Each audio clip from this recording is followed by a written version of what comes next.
मो नाम सुमी मोर बयस 47 वर्ष मोर बहुत कम बयसरे विवाह होई जाइथिला। सेतबेले आमे गारे रहुथाउ। विवाह समय रे मोर बयस 19 होइथिला किंतु मु हृष्टपुष्ट थिली ओ मो शरीरर ढांचा को जीए देखुथिला से विश्वास भी करि पारु नथिला जे मोर बयस एते कम बोली मु देखिबाकू बहुत गोरी थिली ओ मोर सुभळ शरीर सांगकू गोरा रंग देखि मोते विवाह करिबाकू बहुत बद घरु अनेक प्रस्ताव आसीथिला। सेथिरे गोटे प्रस्ताव थिला जणे सरपंच पुअर तांको घरर जमीबाड़ी ओ धन को देखि आमे घरे राजी होई जाइथिले ओ मोते भी से पुओ पसंद आसीथिला। तेणु मोर पढ़ा सारिबा मात्रे आम घर लोके मते विवाह करई देइथिले। आम वैवाहिक जीवन बहुत भलरे कटुथिला ओ मोर दुईटा झियो होइथिले। तापरे घरे परिस्थिति किछि बिगिड़िबाकू लागिला। मो स्वामी बहुत मद्यपान करुथिले। मु तांकू अनेक थर बुझेइबा चेष्टा करिथिली किंतु से मो कथा मानिबाकू बिल्कुल राजी नथिले ओ तांकर एपरी खराब अभ्यास पई मु अधा बयसरे तांकू हरेई बसिली। तांकर लिभर प्रोब्लेम हेबा कारणरू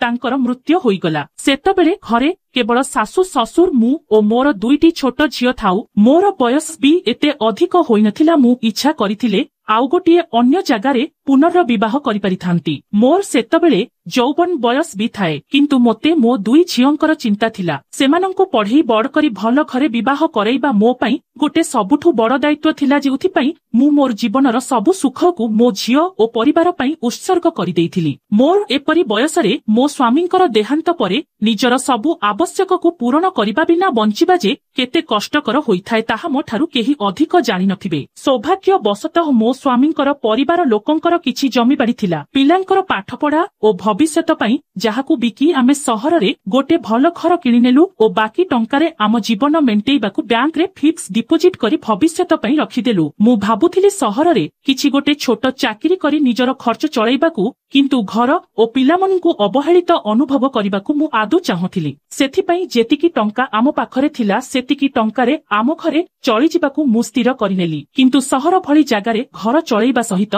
पिलामानंकर पाठ पढ़ारे मोर सबु टंका धीरे धीरे खर्च हेबाकू लागिला। जेतबेले मो झियो मानंकर पढ़ा सारी सेमाने विवाह योग्य हेले सेतबेलकू मो पाखरे भी टंकार अभाव देखा जिबाकू लागिला। सेतबेले मो बड़ झियो पई गोटे भल घरु बाहाघर प्रस्ताव आसिला ओ सेमानंकर किछि दाबी थिला। प्रस्ताव एते भल थिला जे मोते आम अधारु अधिक टंका मो बड़ झियो बाहाघर रे खर्च करिबाकू पड़िला। तापरे आम हातरे एते टंका नथिला जे मु मो सान झियर बाहाघर धूमधाम रे करि परिबी। मो सान झियो कॉलेज रे पढ़िबा समय रे जनकू भल पाइथिला। से भी मो झियो को बिना दाबी रे विवाह करिबाकू राजी हेई जाइथिला। मते एहा बहुत भल लागिला। मु भी तुरंत मो सान झियर से पुओ सहित विवाह पई राजी हेई गेली। सेतबेलकू मो सासु ससुर दुई जनकर मृत्यु होई सारिथिला। घरे केवल मु एका थिली। सेथिपई आमे निष्पत्ति नेलु जे मो सान जोई को आमे आम घरे रखिबु। एही प्रस्ताव रे जोई घर परिवार लोके भी राजी हेई गले। तापर ठारु जोई आम दुई जनक सहित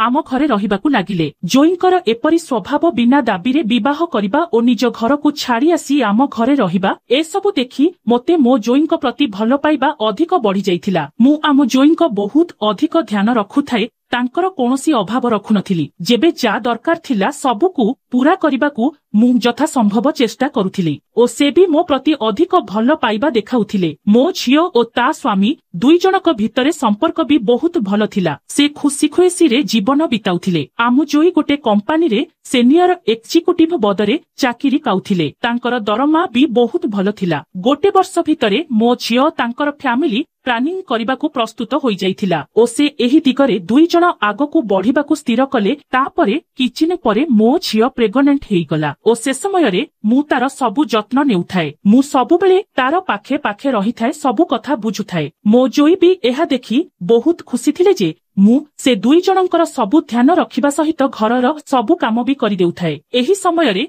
डाक्टर मो झियो जोई दुई जनकू सेमांकर स्वामी स्त्री संपर्क न रखिबाकू कहिथिले। सेतेबेलकू प्राय 4 मास बीती जाइथाए। मो झियो जोई दुई जन संपर्क स्थापन करि नथिले। एहार प्रभाव मु धीरे धीरे मो जोईंकर हाव भाव ओ कथारु अनुभव करि पारुथाए। से आगो अपेक्षा अधिक चिड़ीचिड़ा ओ टिके टिके कथारे रागी गला परी स्वभाव देखैबाकू लागिले। मते ए सब बहुत अजब लागुथिला। मु एहा भाबुथिली जे से तो आगरु एपरी नथिले हेले एबे काहीकि हठात एपरी व्यवहार करबाकू लागिगले। तापरे मु जानि पारिली जे से मो झियो सहित संपर्क रखि पारु नाहंती, सेथिपाई तांकर एपरी स्वभाव देखिबाकू मिलुछि। सेतबेलकू 6 मास बीती जाइथाए मो झियो ओ जोईंकर परस्पर ठारू दूरेई रहिबार। मु एसबुकू जानि सारिबा परे बी सेमांकर ओ खास करी मो जोईंकर स्वभावकू ठीक करबाकू मु किछि भी करि पारु नथिली। जेते हेले भी आमे दुई जण सासू ओ जोई एथिरे मु बा कोन करि पारिथांती। एहारी भितरे मु जोईंक मो प्रति थिबा स्नेह आदर किछिटा अधिक बढ़िबाकू लागिथिला। मु ताहा स्पष्ट भाबे देखि पारुथाए। मोर भी बयस सेते अधिक नथिला। मु सबुबेले निजको फिट रखिबाकू केबे केबे व्यायाम इत्यादि करुथाए, जहा द्वारा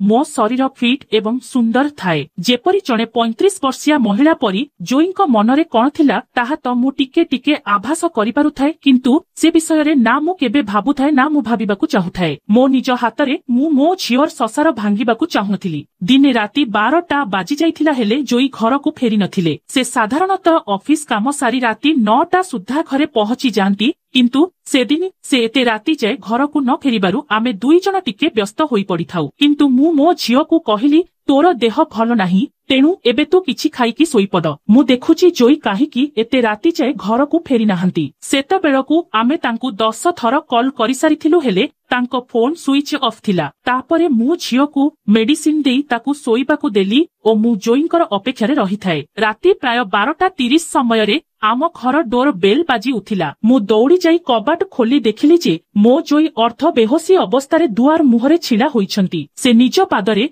भलरे छिड़ा होई रहिबा स्थितिरे भी नथिले। एमिति लागुथिला जेपरी से एबे पड़िजिबे। भगवान जानंती से केमिति आसी आम घर पाखरे पहुंचिले। सेतबेले से ठीक भाबे मनिषकू भी चिन्हिबार स्थितिरे नथिले। मु किछि पचारिबा क्षणी से केवल एतिकी कहि पारिले जे आज ऑफिस रे पार्टी हेउथिला ओ मु टिके अधिक पी देली। एतिकी कही से केवल मो झियोर नाम बारंबार कहूथिले। सेतबेले तांकू प्रत्येक स्त्री मो झियो परी देखा जाउथिला। सेथिपाई से बारंबार मो झियोर नाम कही मो आड़कू भरी पड़ुथिले, किंतु मु तांकू बहुत संभाळिबाकू चेष्टा करुथाए। मु बुझिगली जे से एबे मते मो झियो अर्थात तांको स्त्री बोली भाबी नेइछंती। मु जानिथिली मो जोई मो झियोकू बहुत भल पांती ओ एते दिन जाए से दुई जण परस्पर ठारू दूरेई रहिबा तांको पई बहुत कष्टकर थिला। सेथिपाई मो जोईंकर आजी मो झियोर नाम कही बारंबार एपरी हेबा मु बुझी पारिथाए। सेदिन मु गोटे नाली रंगर साड़ी पिंधिथिली ओ मो झिया भी सेपरी गोटे नाली साड़ी थिला जहा से अनेक समय रे पिंधुथिला। एहा भी गोटे मुख्य कारण होइथाई पारे जहा जोगु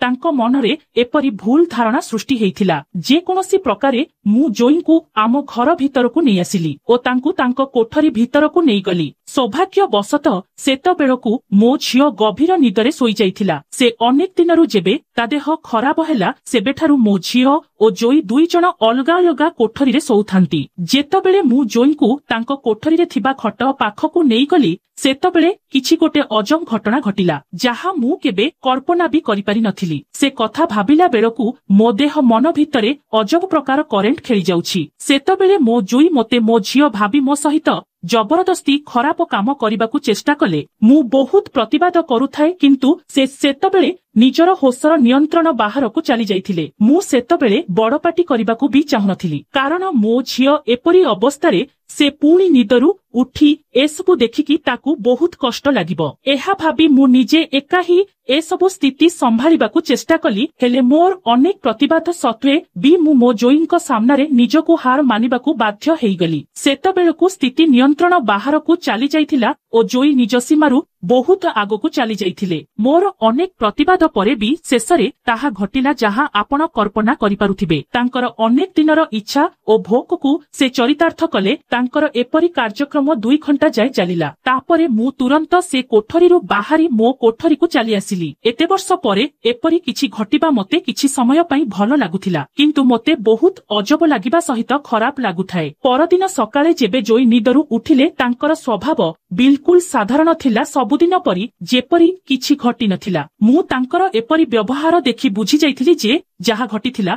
से सबु तांकर अजानतरे घटिथिला ओ तांकर एसबु विषय रे किछि भी मने नथिला। सेतबेलकू मो झियो भी उठी जाइथिला। मु चाहुनथिली मो झियो एसबु विषय रे जानी निज स्वामी को खराब भाबु ओ खुशीर परिवार को नष्ट करि देउ। एबे पुणी तार स्थिति एते भल नाही। आहुरी गोटे बड़ कथा थिला ଯାହା ଘଟିଗଲା ତାହା ଅଜାଣତେ ଓ ବେହୋସି ଅବସ୍ଥାରେ ଘଟିଗଲା। ତେଣୁ ଏସବୁ ବିଷୟରେ ମୁଁ କାହାକୁ କିଛି ନ କହି ସବୁଦିନ ପାଇଁ ଚୁପ ହୋଇ ନୀରବ ରହିଯିବା ସବୁଠୁ ଭଲ ଥିଲା। ଏହା ଥିଲା ସେଦିନର ଘଟଣା ଯାହା ଆଜି ମୁଁ ଆପଣଙ୍କ ସାମ୍ନାରେ କହିଲି। ଏବେ ଆପଣ କୁହନ୍ତୁ, ମୋର ଏପରି କରିବା ଠିକ ଥିଲା ନା ଭୁଲ? ଭିଡିଓଟି ଭଲ ଲାଗିଥିଲେ ଗୋଟେ ଲାଇକ୍ କରିଦିଅନ୍ତୁ ଓ କିଛି ମତାମତ ଦେବାକୁ ଚାହୁଁଥିଲେ କମେଣ୍ଟ କରି ଜଣାଇବା ସହିତ ଏପରି ଆହୁରି କାହାଣୀ ଶୁଣିବାକୁ ଆପଣ ଆମ ଚ୍ୟାନେଲକୁ ସବସ୍କ୍ରାଇବ କରିନିଅନ୍ତୁ।